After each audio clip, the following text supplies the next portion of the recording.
Mari pujilah Allah dalam tempat kudusnya, pujilah Dia dalam cakawalannya yang kuat.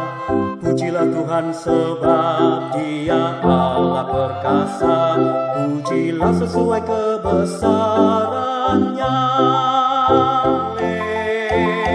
Haleluya, haleluya, haleluya.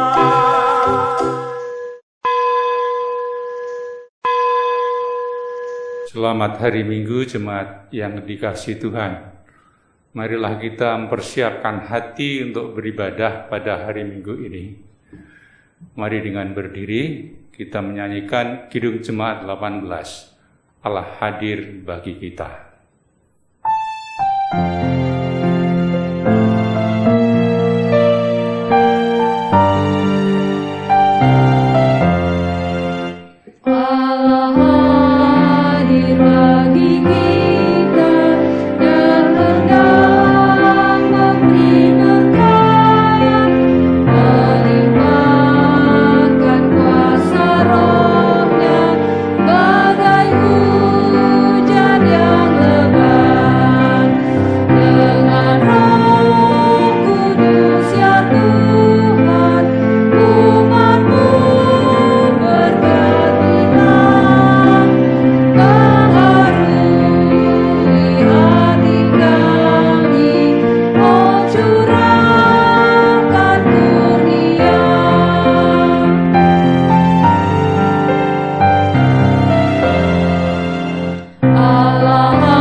Kebaktian kita pada minggu hari ini berlangsung dengan pengakuan bahwa pertolongan kita terjadi di dalam nama Bapa, Putra, dan Roh Kudus.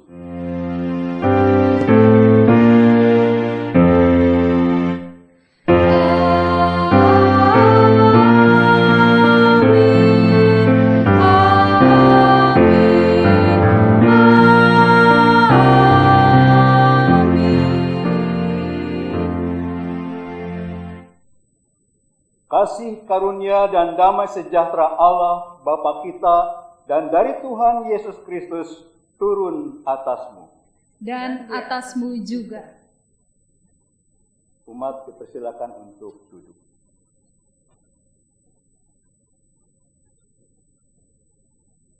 Selamat hari Minggu umat yang dikasihi Tuhan Yesus Kristus.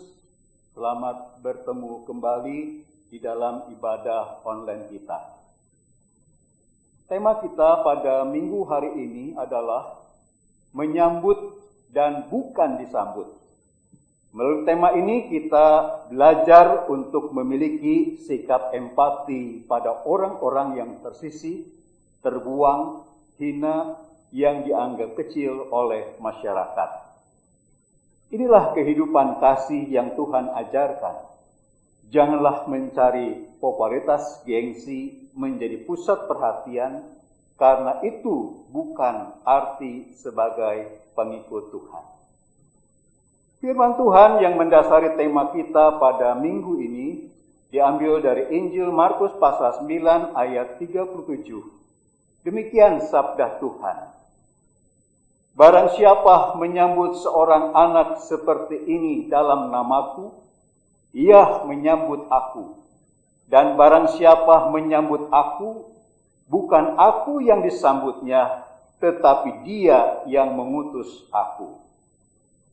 Sikap hidup yang penuh empati pada sesama yang hina dan tersisih adalah gambaran seseorang yang menyambut Kristus.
Bersama-sama pada saat ini kita tundukkan hati dan pikiran kita di hadapan Tuhan dalam doa pengakuan dosa. Kita memohon pengampunan dari Tuhan atas kesalahan dan dosa kita. Saat ini diberikan kesempatan pada umat untuk menaikkan doa secara pribadi, dan kemudian saya selaku hambanya akan menutup doa pengakuan dosa. Mari kita berdoa.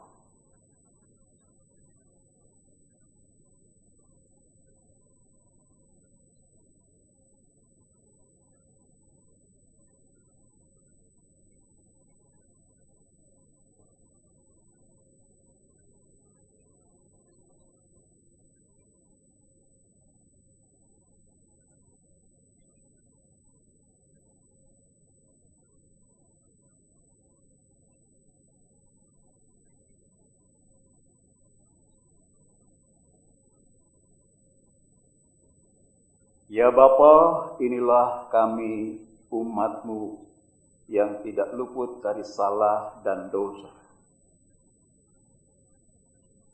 Namun kami percaya Allah kami di dalam Tuhan Yesus Kristus adalah Tuhan yang penuh dengan kasih karunia. Kristus dengan kasih-Nya yang besar mau mengampuni setiap salah dan dosa kami. Ya Tuhan, terimalah akan doa pengakuan dosa kami. Doa dan hidup kami serahkan di dalam nama Tuhan Yesus Kristus. Amin.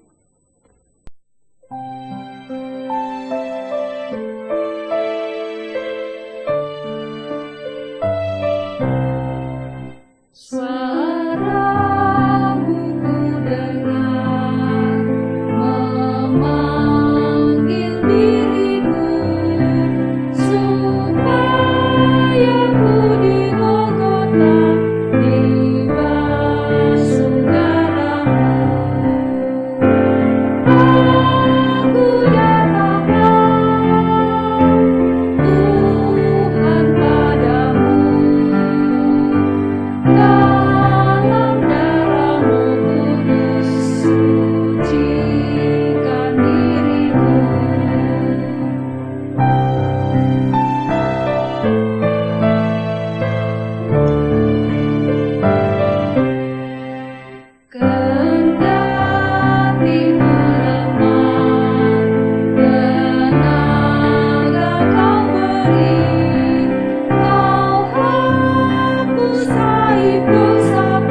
Umat yang dikasihi Tuhan, saya mengajak umat untuk bersama-sama berdiri dan mendengarkan berita anugerah dari Tuhan yang diambil dari kitab Daniel pasal 9 ayat 9. Pada Tuhan Allah kami ada kesayangan dan keampunan, walaupun kami telah memberontak terhadap Dia.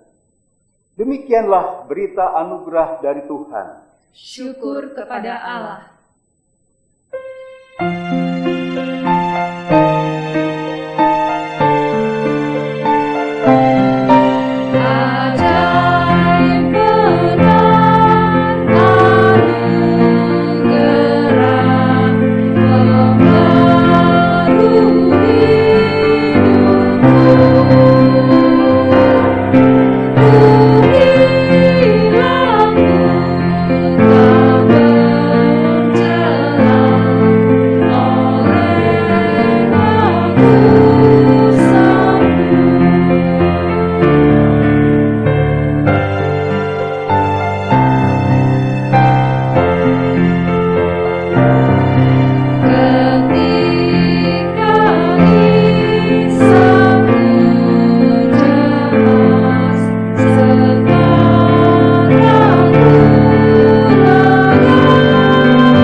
Umat dipersilakan untuk duduk.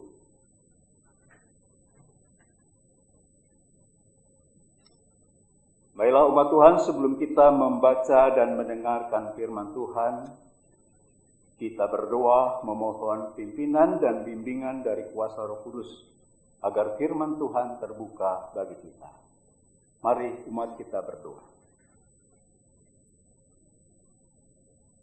Ya Bapa, Tuhan pencipta kami, Engkau adalah Allah yang berkarya menganugerahkan keselamatan bagi kami di dalam dan melalui Tuhan kami, Yesus Kristus. Engkau yang menciptakan kami adalah Tuhan yang mengerti dan mengenal akan keberadaan kami. Sebagai manusia yang ditempatkan di dunia ini, namun sesungguhnya kami adalah manusia ciptaan Tuhan yang sangat bergantung kepada Tuhan. Oleh karena itu, Tuhan tidak membiarkan dan meninggalkan kami hidup dalam kelemahan, hidup di dalam kesia-siaan. Tuhan yang hadir dalam Roh-Mu yang kudus adalah Tuhan yang memberikan kuasa kepada kami untuk mendengar, menyambut, dan mewujud nyatakan firman Tuhan di dalam kehidupan kami. Ya Tuhan, berfirmanlah kepada kami sebagai umat-Mu, karena umat-Mu rindu untuk melakukan apa yang menjadi rencana-Mu dan kehendak-Mu di dalam kehidupan kami sebagai orang percaya. Di dalam nama Tuhan Yesus Kristus, kami berdoa.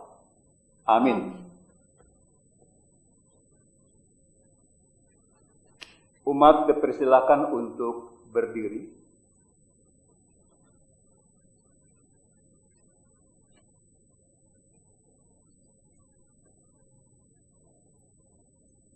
Pemberitaan firman Tuhan diambil dari Injil Markus pasal 9 ayat 30 sampai dengan ayat 37.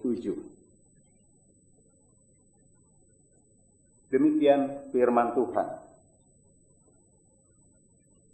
Yesus dan murid-muridnya berangkat dari situ dan melewati Galilea, dan Yesus tidak mau hal itu diketahui orang, sebab ia sedang mengajar murid-muridnya.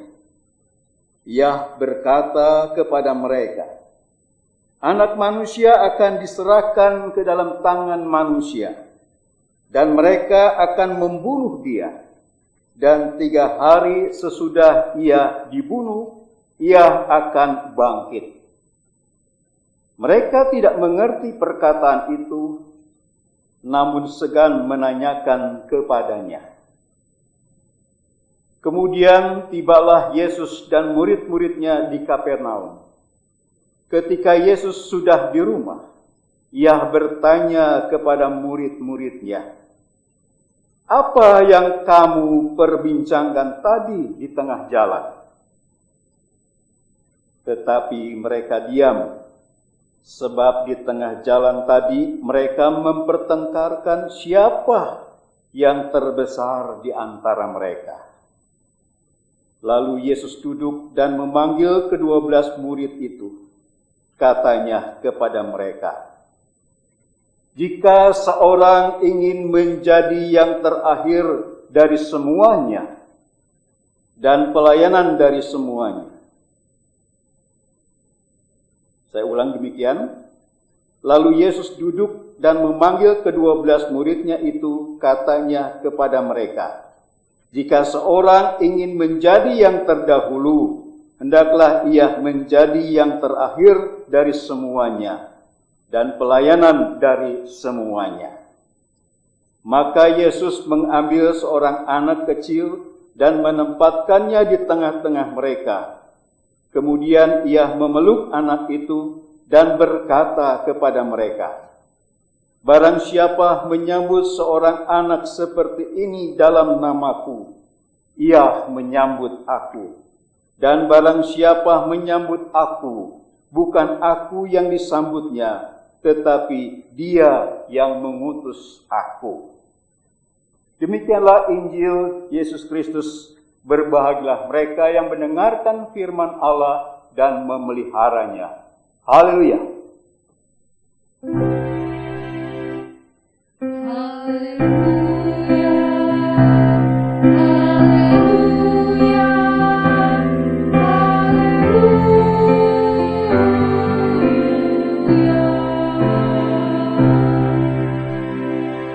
Umat dipersilakan untuk duduk kembali.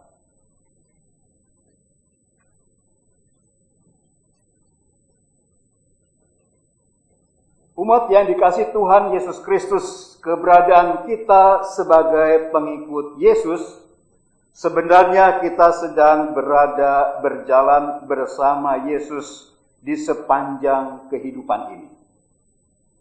Namun dalam kenyataannya seringkali terjadi pertentangan, bahkan terputusnya hubungan kita dengan Tuhan. Rencana Tuhan berbeda dengan rencana kita. Kehendak Tuhan berbeda dengan kehendak kita. Kita selalu merencanakan supaya semuanya ini terjadi seperti apa yang kita harapkan. Namun sesungguhnya seringkali itu bertentangan dengan segala rencana dan kehendak Tuhan. Kita hanya tahu untuk meminta supaya Tuhan membuat seperti apa yang kita inginkan, sementara kita tidak pernah mau untuk melakukan apa yang Tuhan inginkan, apa yang Tuhan kehendaki dalam hidup ini. Inilah sebenarnya kita tidak menyambut kehadiran Tuhan. Kita tidak menyambut akan segala kehendak dan rencana Tuhan di dalam kehidupan kita.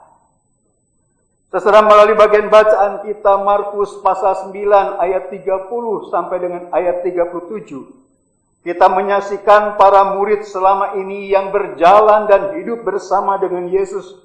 Namun sesungguhnya para murid tidak menyambut apa yang menjadi rencana dan apa yang menjadi kehendak Tuhan Yesus Kristus.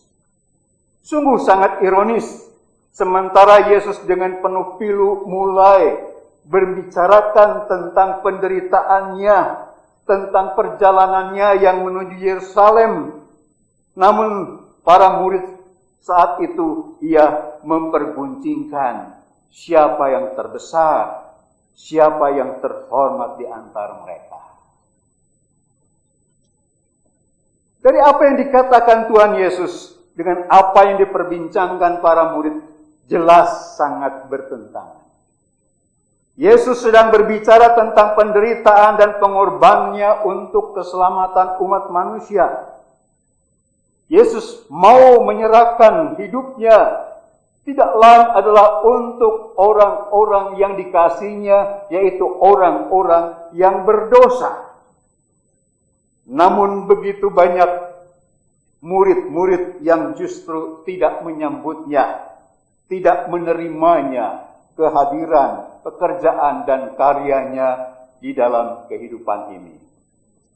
Saudara, bagaimana kita seharusnya menyambut Tuhan di dalam hidup ini? Yang pertama, menjadikan diri kita sebagai pelayan Tuhan.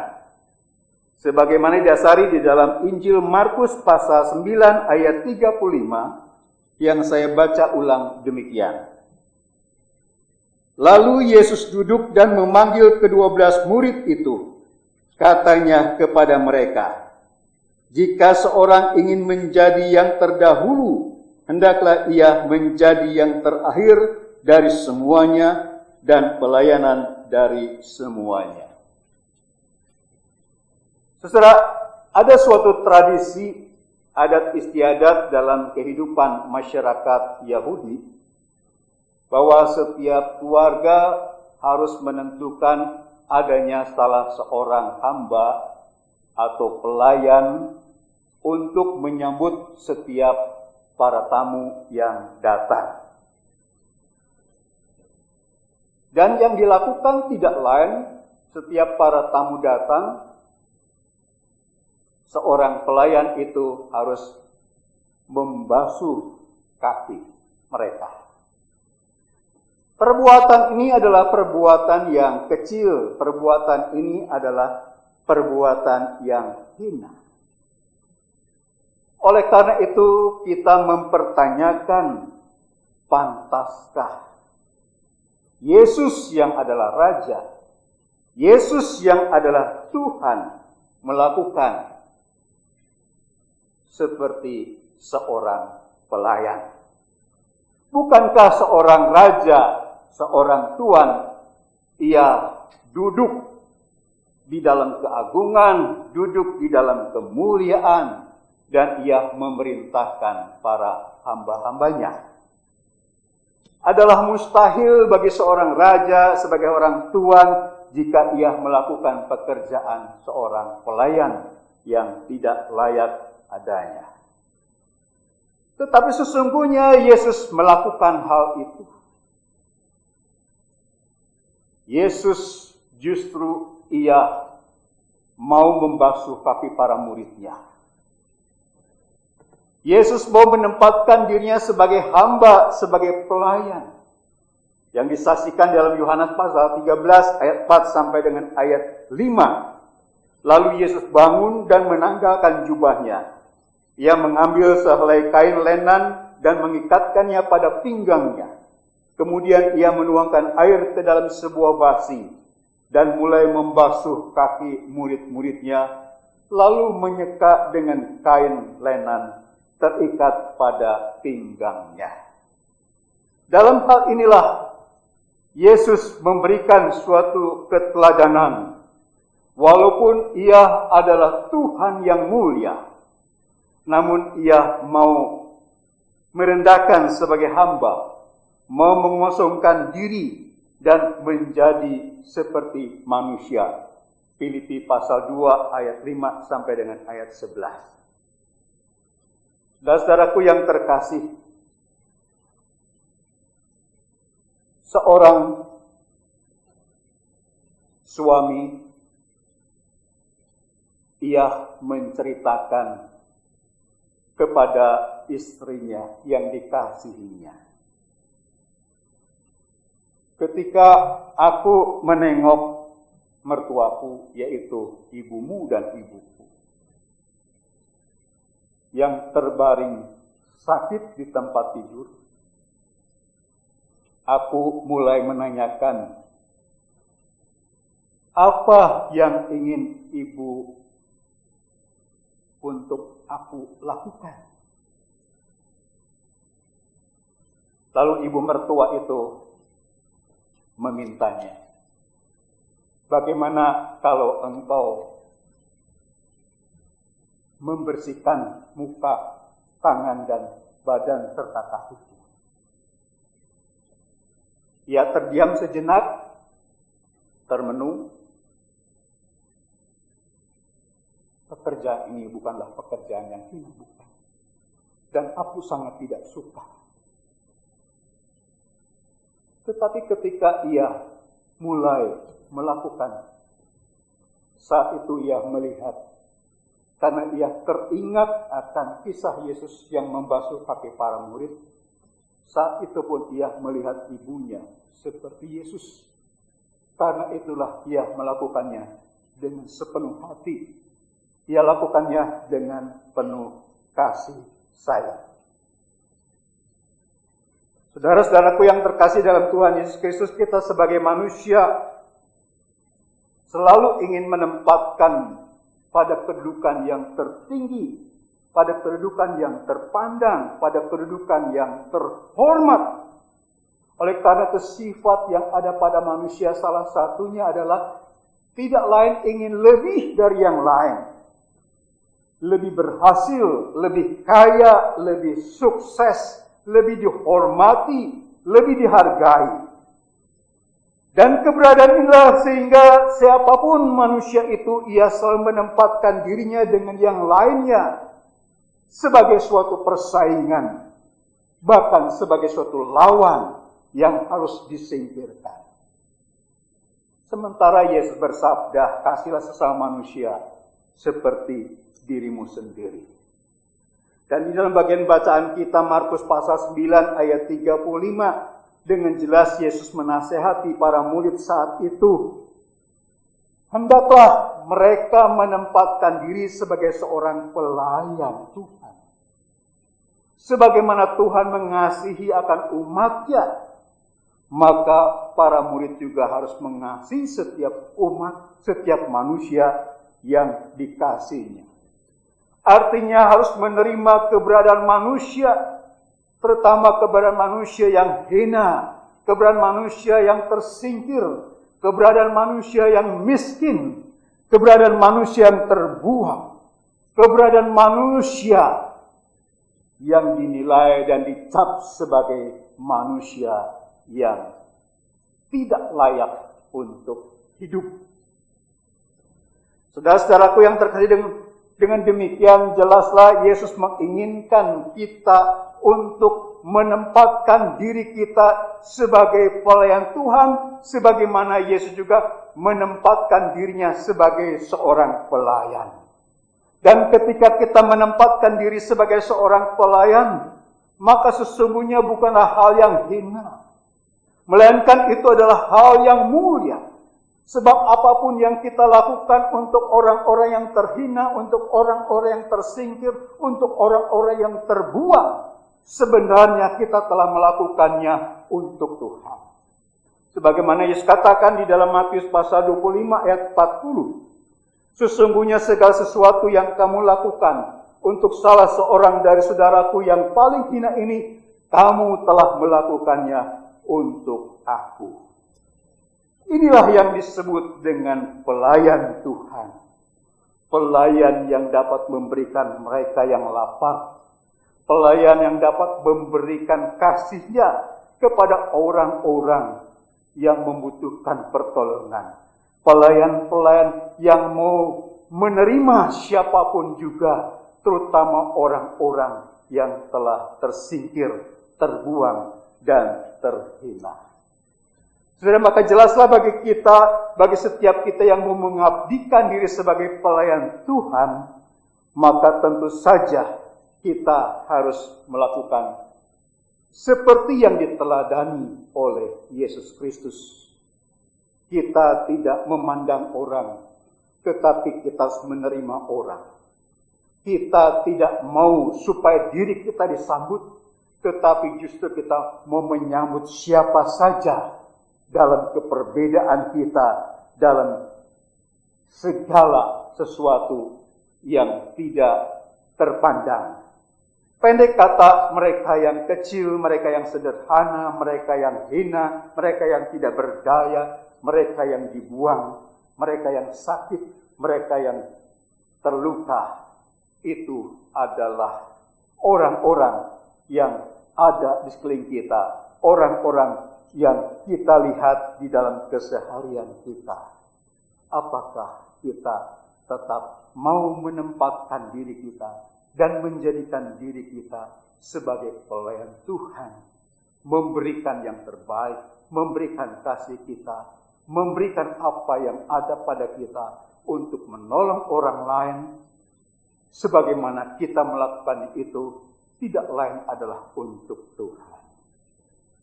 Pertanyaan yang tersisa adalah, apakah sudah kita berbuat untuk mereka? Apakah kita sebagai gereja juga sudah benar-benar melakukan apa yang diinginkan dan dikehendaki Yesus, yaitu terbukanya pelayan kasih kita kepada sesama kita yang membutuhkan kita? Kalau kita sudah melakukannya, maka kita layak untuk menjadi muridnya.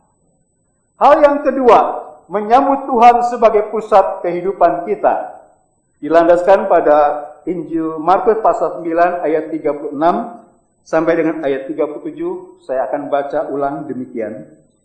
Maka Yesus mengambil seorang anak kecil dan menempatkannya di tengah-tengah mereka.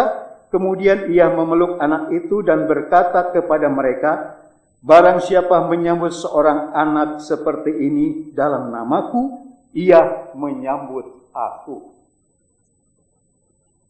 Dalam bacaan Markus pasal 9 ini, Yesus mengajarkan tentang bagaimana menyambut Tuhan. Dengan contoh Yesus menempatkan seorang anak di tengah-tengah para murid. Apa sebenarnya yang dimaksudkan oleh Yesus? Bukankah seharusnya yang mendengarkan itu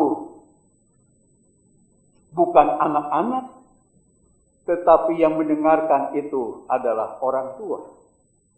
Sudah seharusnya lah orang tua yang memberikan teladan dan bukanlah seorang anak. Apa yang diinginkan oleh Yesus menempatkan seorang anak di tengah-tengah mereka? Tidak lain keinginan Yesus adalah menempatkan anak kecil itu di tengah-tengah para murid, supaya mereka tidak lagi memandang Yesus, tetapi mereka memandang anak kecil ini. Dan mereka terpusatkan perhatiannya, terpusatkan pandangannya hanya kepada anak kecil itu. Saya pikir ini adalah wajar yang digambarkan oleh Yesus di dalam kehidupan kita sehari-hari. Ketika seorang anak itu hadir dalam sebuah keluarga, anak kecil itu hadir, maka seorang ibu itu akan memperhatikannya, memberikan kasih sayangnya sepenuhnya, menjadi suatu perhatian, bahkan menjadi buah hatinya. Bagi seorang bapa, ketika ia lelah bekerja, ia bertemu dengan anaknya, maka pada saat itu seorang bapa akan merangkulnya, memeluknya, dan menciumnya. Bagi seorang kakek ataupun seorang nenek, di dalam keberadaannya yang tidak lepas dari derita sakit penyakit dalam kelembahan fisiknya, tetapi seorang kakek dan seorang nenek mau menemaninya, mau mendampinginya, bahkan berkeinginan untuk membuat anak atau cucunya itu senang dan bahagia. Demikian dalam keluarga, anak itu menjadi pusat perhatian.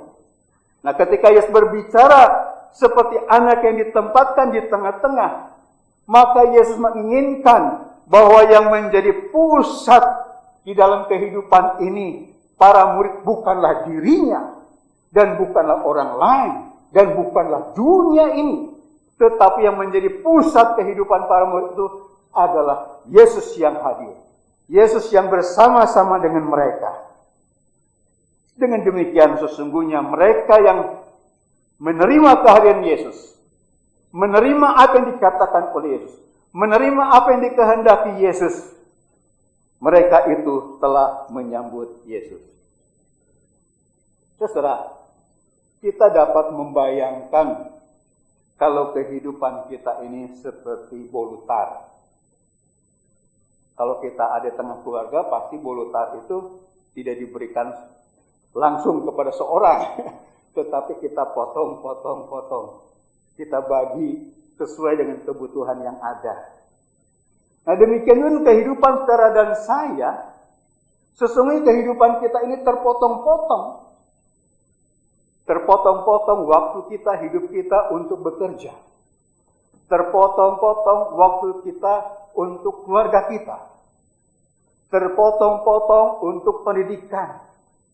Untuk karya kita. Untuk usaha kita.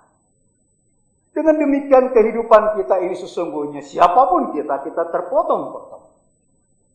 Namun ketika kita terpotong-potong bukannya terbagi kehidupan kita, tetapi yang terpotong-potong itu sebetulnya adalah isinya Yesus Kristus. Sebetulnya yang terpotong-potong itu adalah satu di dalam Yesus. Dan karena itulah semuanya yang terpotong-potong itu sesungguhnya itulah Yesus yang menjadi pusat dalam kehidupan kita. Bukannya waktu kita nanti kalau ada waktu untuk aku mau melayani. Kalau sudah tidak ada pergumulan, aku rela dah mau dipakai oleh Tuhan. Supaya aku menjadi baik dan dipandang baik. Ya, kalau aku sudah punya kemampuan Tuhan, punya keterampilan, barulah aku akan berbuat bagi Tuhan. Kalau aku sudah kaya Tuhan, aku akan berbuat kepada orang-orang yang miskin. Dan saudaraku, yang diperhatikan yang menjadi pusat adalah diri kita dan bukan Tuhan yang ada dalam diri kita. Dan saudaraku yang terkasih dalam Tuhan Yesus Kristus. Dengan demikian dalam bagian bacaan inilah Yesus mengajak kepada diri kita agar kita menyadari yang menjadi fokus dalam kehidupan kita bukanlah diri kita, tetapi adalah Tuhan, yaitu Yesus sendiri. Dalam kehidupan kita yang menjadi fokus kita bukanlah uang, bukanlah kedudukan, bukanlah jabatan, bukanlah kekayaan, tetapi adalah Yesus sendiri. Di tengah-tengah kemajuan dunia modern saat ini, sangat prihatin. Sangat sedikit orang-orang yang mengingat Tuhan. Banyak orang yang sudah melupakan dan meninggalkan Tuhan. Banyak orang sekalipun ia percaya, ia mengabaikan apa yang menjadi rencana Tuhan dan kehendak di dalam dirinya. Mungkin kita pernah merasa bahwa diri kita ini hebat, kita punya kemampuan, kita punya kepandaian, kita bisa mencapai apa yang kita inginkan, apa yang akan kita harapkan. Namun sesungguhnya apa yang kita perbuat itu hanyalah terpusatkan kepada diri kita dan bukan terpusatkan kepada Tuhan. Sehingga walaupun Tuhan begitu dekat, tetapi kita sangat jauh dengan Tuhan. Walaupun Tuhan tidak meninggalkan kita, tetapi kita seringkali meninggalkan Tuhan. Kehidupan doa, kehidupan ibadah tidak lagi menjadi populer, tidak lagi menjadi kebutuhan utama. Itu adalah kebutuhan ketika diperlukan dan bukan menjadi kebutuhan utama. Tuhan tidak menjadi sumber fokus kehidupan ini. Karena itu Tuhan tidak menjadi tujuan dalam kehidupan kita. Tetapi dunia inilah dan keinginan kita inilah yang menjadi tujuan hidup kita. Ilmu pengetahuan dan teknologi itulah yang menjadi tujuan manusia untuk memecahkan berbagai macam persoalan dalam hidup ini. Dan bukan Tuhan yang memecahkan segala persoalan dalam kehidupan ini. Saudaraku yang terkasih dalam Tuhan Yesus Kristus, siapa sih di antara kita yang tidak ingin dihargai, dipandang, dan dihormati? Siapapun kita, selalu dalam hidup ini, kita berusaha, kita berjuang untuk mendapatkan posisi, kedudukan yang tertinggi. Kita berjuang untuk mendapatkan kekuasaan. Kita berjuang supaya keberadaan kita ini dihormati dan disegani banyak orang. Ya, itulah wajar orang-orang pada masa kini. Ia bisa melakukan berbagai macam cara tanpa ia memperdulikan Tuhan di dalam kehidupan ini. Ia hanya memikirkan tentang dirinya. Bagaimana aku senang? Bagaimana aku puas? Ia tidak memikirkan Tuhan.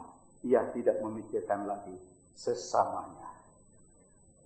Saudara-saudaraku yang terkasih dalam Tuhan Yesus Kristus, di Yunani ada sebuah cerita tentang Sparta yang bernama Paidaretos.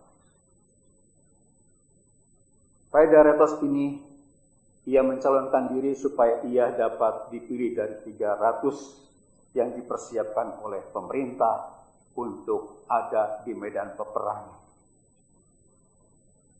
Saat itu ternyata Paidaretos ia tidak terpilih, dan teman-teman yang terpilih ia mengatakan, sayang sekali kamu belum mempunyai kemampuan. Tetapi ia mengatakan, saya menyesal karena kamu tidak terpilih. Rakyat sementara itu sudah tahu bahwa kamu itu menunjukkan seorang yang hebat sebagai seorang yang luar biasa. Tetapi Paidaretos ia mengatakan, bukannya aku lebih baik daripada kamu, tetapi aku lebih memberikan kesempatan kepada kamu, supaya kamu dapat dihormati, supaya kamu mendapatkan kedudukan, supaya kamu dapat terpandang dari masyarakat. Saudaraku yang terkasih dalam Tuhan Yesus Kristus, dalam kehidupan kita sebagai manusia, kita seringkali ingin menonjolkan diri kita. Kita ingin membuktikan bahwa akulah orang yang hebat, akulah orang yang baik, bahwa akulah orang yang terpandang. Namun dengan keberadaan kita termotivasi dan tergerak dan terdorong kehidupan kita hanya terpusat pada diri kita, dan kita mengabaikan siapa saja orang-orang di sekeliling kita, dan mungkin saja terjadi kita pun melupakan dan meninggalkan Tuhan dalam kehidupan ini. Saudaraku, melalui bagian bacaan ini mengajak kepada saudara dan saya agar dalam kehidupan yang kita jalan ini kita tidak berjalan sendiri, tetapi kita berjalan bersama dengan Tuhan. Dan ketika kita berjalan bersama dengan Tuhan, Tuhan yang menciptakan kita, Tuhan yang memilih kita, ada Tuhan yang memanggil kita agar kita mau menjadikan diri kita ini sebagai pelayan Tuhan yang setia, agar kita menempatkan Tuhan yang menjadi pusat di dalam segala kehidupan kita. Marilah saudara-saudaraku, kita mau berbuat apa yang dikehendaki dan apa yang direncanakan oleh Tuhan. Sebab itulah orang-orang yang bahagia. Orang-orang yang berbahagia adalah orang-orang yang menyambut Tuhan seperti anak kecil dalam nama Tuhan. Orang-orang yang berbahagia menempatkan pelayanannya dalam kehidupan ini adalah orang-orang yang melakukan semuanya itu untuk sesama bagi Tuhan yang dilayani dan dimuliakan. Allah kita dalam Yesus Kristus yang adalah anak Allah, Mesias dan Juru Selamat manusia, dialah yang memberikan dirinya, yang memberikan hidupnya bagi saudara dan saya. Terpujilah jika saudara dan saya mau menyambut dia dan berbuat untuk dia bagi sesama. Amin.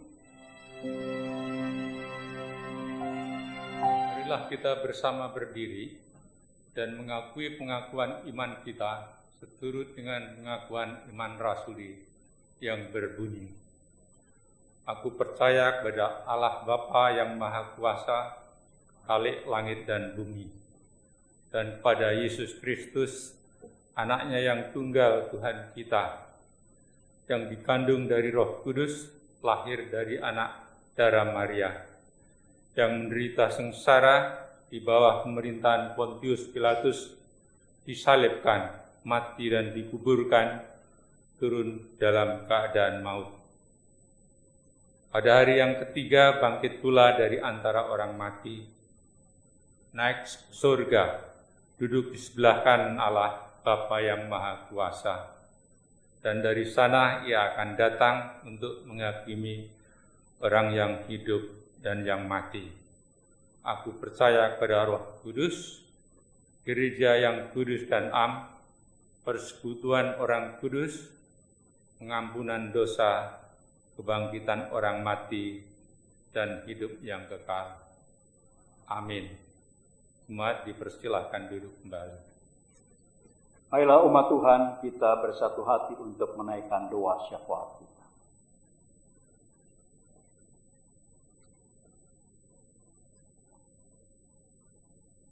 Bapa yang berada di sorga, namun juga yang hadir dalam kehidupan kami, dan kami yakini keberadaan-Mu dalam kehidupan kami, memampukan setiap kami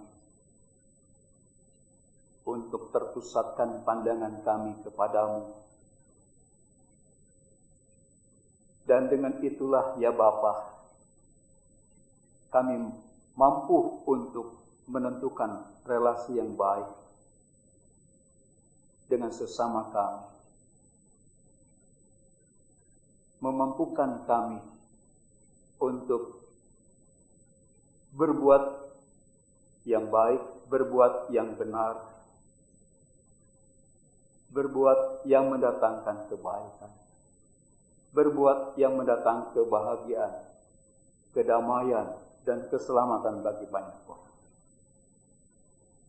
Oleh karena itu kami tidak terpusatkan pada diri kami, tetapi Tuhanlah yang menentukan apa yang kami pikirkan, apa yang kami katakan, dan apa yang kami lakukan. Ya Tuhan, saat ini kami sebagai gereja Tuhan, sebagai orang-orang percaya, boleh bersyukur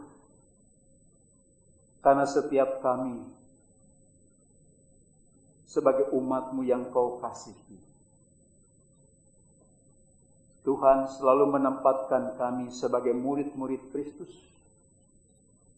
yang meneladani Kristus dalam kehidupan ini. Oleh karena itu kami mampu untuk melakukan apa yang telah diperbuat oleh Yesus bagi sesama kami yang tersisih, sesama kami yang terhina, sesama kami yang dalam penderitaan, kesusahan.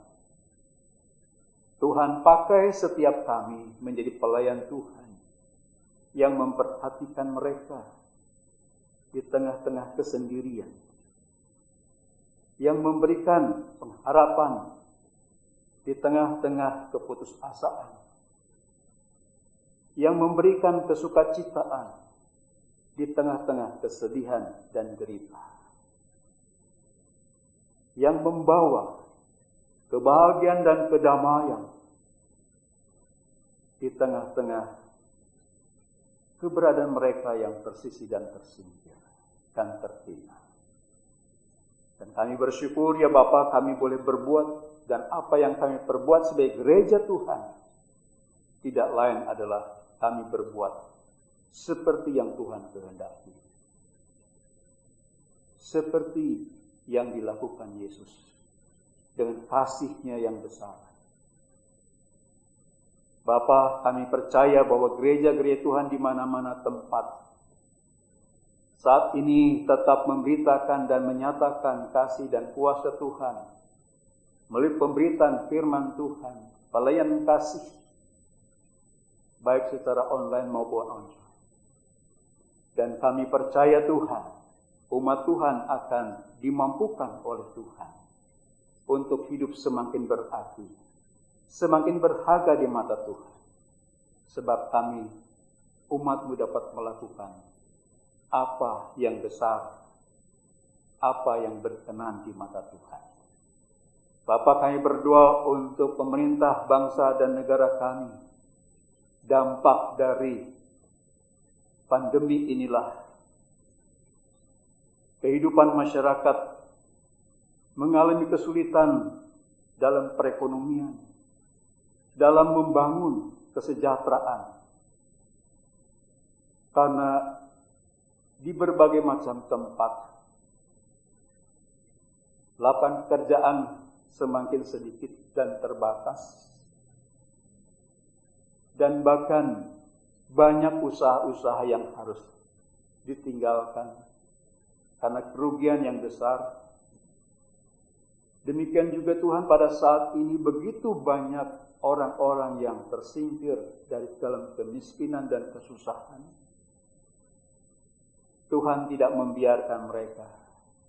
Tuhan menggerakkan setiap kami yang adalah pelayan Tuhan, yang mengutamakan Tuhan, untuk mengulurkan tangan Tuhan melalui setiap kami kepada sesama kami. Bapa, kami juga mau berdoa untuk pemerintah bangsa dan negara kami, agar Tuhan memberikan hikmat kepada para pemimpin kami, sehingga pandemi ini dapat dihadapi dengan tetap memberikan suatu jaminan dan kepastian kepada bangsa dan negara kami, bahwa bangsa dan negara kami tetap ada hidup di dalam damai dan sejahtera Tuhan. Tuhan tidak pernah meninggalkan, Tuhan tidak pernah membiarkan, tetapi sepanjang pandemi ini Tuhan bersama-sama dengan kami, dan Tuhan yang bersama-sama dengan kami adalah Tuhan yang memberikan kepastian bahwa bangsa dan negara kami dapat melewatinya dan mengatasinya dan bahkan memenangkannya. Bapa, terima kasih karena Engkaulah Allah yang mendengar, namun juga Allah yang dengan kasih-Nya mengulurkan tangan-Mu untuk menolong setiap kami. Dan kami boleh berbahagia sebab kami memiliki Tuhan di dalam Yesus Kristus yang senantiasa menyertai kami. Doa ini kami naikkan dan kami persembahkan di dalam nama Tuhan kami, Yesus Kristus. Terima kasih Tuhan. Amin. Jemaat yang dikasihi Tuhan, kini tiba saatnya memberikan yang terbaik bagi Tuhan. Persembahan yang kita berikan ini juga adalah asalnya dari Tuhan. Oleh sebab itulah kita harus tetap mengucap syukur atas berkat-berkat Tuhan ini. Ayat persembahan diambil dari Amsal 3 ayat 9 dan 10. Muliakanlah Tuhan dengan hartamu dan dengan hasil pertama dari segala penghasilanmu, maka lumbung-lumbungmu akan diisi penuh sampai melimpah-limpah, dan bejana pemerahanmu akan meluap dengan air buah anggurnya. Jemaat dapat memberikan persembahan dengan cara transfer ke rekening GKI Wahid Hasim atau melalui QRIS, atau dapat memasukkan ke dalam amplop dan membawanya ke gereja. Kita akan memberikan persembahan sebagai bentuk dari syukur kita pada Tuhan dengan diiringi pujian dari Kidung Jemaat 289, Tuhan Pencipta Semesta.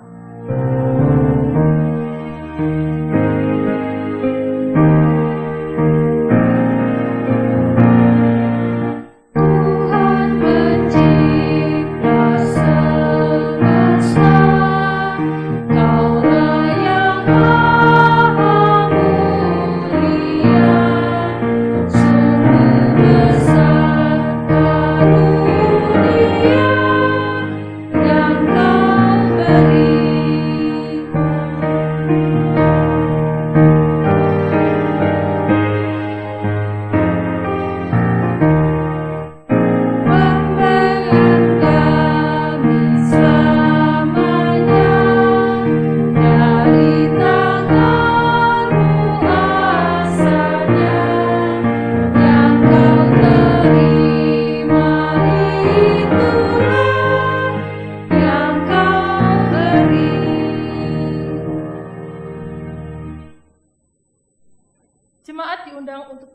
dan kita bersama akan berdoa. Tuhan Allah Bapa kami yang bertahta di dalam kerajaan surga, kami mengucap syukur untuk kesempatan boleh mendengarkan firman-Mu. Mengucap syukur untuk kesempatan kami boleh membawa persembahan ke hadapan-Mu. Kami mohon ya Tuhan agar Engkau memberkati persembahan ini, agar kami dapat menggunakannya dan untuk kemuliaan nama Tuhan. Berkati para penatua yang akan mengolahnya ya Tuhan. Tuhan, kiranya Engkau juga memberkati kami agar kami dapat menyerahkan diri kami untuk melayani Engkau. Terima kasih Tuhan. Amin.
Arahkanlah hatimu kepada Tuhan.